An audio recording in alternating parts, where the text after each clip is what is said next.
Sometimes it's so nice that you think marriage is a fairy tale. And just like every fairy tale, you always think that with marriage will come the happily ever after. Hi, I'm Noel Tanza, 40 years old.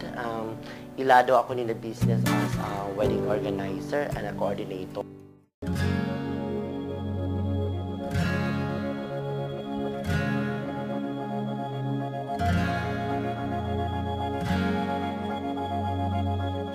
Yung nag-start kasi ako, I'm happy, parang na sa sarili ko, bakit ako mag-start? Wala akong kapital. Aside sa wala akong cash unhan na malaki, wala ako'y kanabitang pwesto. Sa una, before ako naglipat ito ng building, nag-rent ko dito sa dapit sa may bahada. Table lang, kaya mura ba ako ma-afford. Then, after 6 months, naisip ko na daghan naman akong kliyente. So, kailangan ako big space para ma-entertain sila. After mga 2 months, medyo daghan-daghan ng client, dito. So, akong kwarta, barag ruling lang.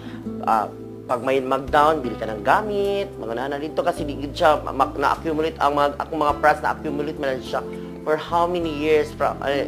Nag-start ako ng 2004.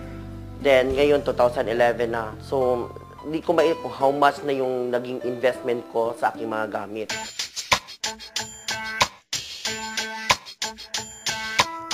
Alam siya, wala ko magdakong ba nga naging unanik ko. Kay, katong gamay pa ko, misurate ko ha, as agigan ko sa Samal, nga, dyan ko pag-graduate na kong elementary, mahadok mo ko magdaro. Dyan ko, uy, Lord, dyan ko gusto magdaro. Dito, yung ko nga, matut kong daba, mga ambisyon dyan ko, yung kanabitaw, makabalo ba mo na, kanabitaw, first yun na akong sweldo, as ako nagtrabaho, sa bangkiruhan yun, manarapo, lamisa, sa karinderya. Ang akong sweldo, 150 pesos. Manarapo sa sa karinderya. Pagkatapos, siguro mga 1 year, tapos nabalik na pag sa gulay yan, mamaligya gulay, dito, tapos, kanang, naundang ko, siguro sa bangkiruhan ko na, sa mga 3 years, na ako, laray-laray o gulay, magina akong live sa una, mga 80s.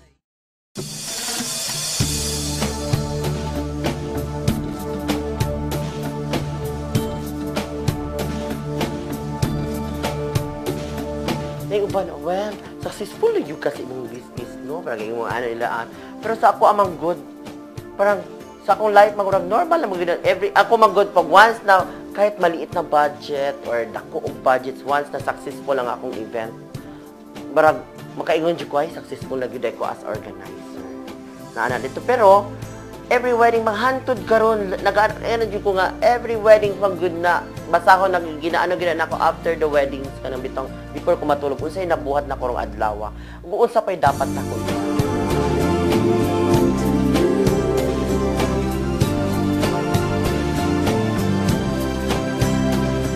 Ingon ba nila June daw is wedding month. Pero sa ko amang good brag kada bulan man, brag because I'm blessed good kay mingon nila nga June kusog. Ang dili man good sa Pilipinas, dili man good makusog ang June kating Abril sa klase. Sa States man good kay September ang ilang klase. So ang June nya ang ginikanan mag-uban na ay di ta magpakasalan na kay okay din sa klase. Pero saybod, karong nga bulan manggod kusog yun siya kaayo. Karong nga bulan, pero last year, dili kaayo. Ang pinaka-kusog yun kung, yun, December. And then, first week and second week sa January. Kasi mag-bakasyon, mag-attend na wedding, mag-Christmas, mag-New Year, din sa ilang family.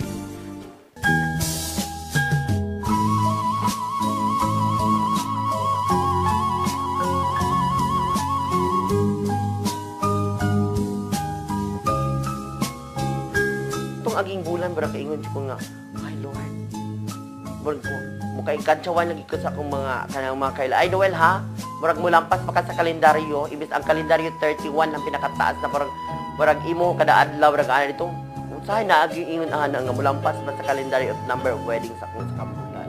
Unang ang imong stress da, parang, Lord, kuha na jud ko. Pero namag-uban nga din, kanang itong dili ka kadili. Kay, for example, ang magulang gikasal, unya, dugay nag-book sa gikasal, tapos, siyempre, word of mouth magid na. Kaya, kung okay ka, next, yun na, siya niya.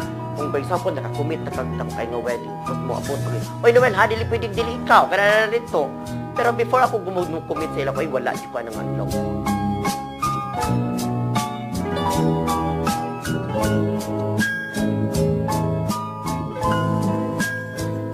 Once again, ako si Noel Tanza ug mao kini ang akong issue.